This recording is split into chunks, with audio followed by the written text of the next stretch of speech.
Hallo, mijn naam is Lotte Jette. Ik ga voor u het gedicht Kabouter Keesje Krentenkoek voordragen. Kabouter Keesje Krentenkoek, die woont heel chic in een printenboek, precies op bleedje 10.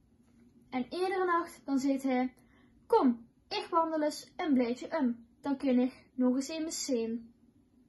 Soms gaat hij naar de tovervier, die woont helemaal op bleedje 2. En bij de kloon van bladzijde 11, dan lag je er helemaal slap. Dat spreekt vanzelf. Je gaat ook weer naar bleedje 6. Daar woont Pepita Tierlier, een klein danseres. Hij pikt voor haar een bloemke mee en samen drinken ze thee, een teske of 3. En het bekkerke van bleedje 5 klopt op dat moment de slagroom stief. En zo gaat Kabouter Keesje Krentenkoek, dan is hij, dan is to, door heel het printenboek.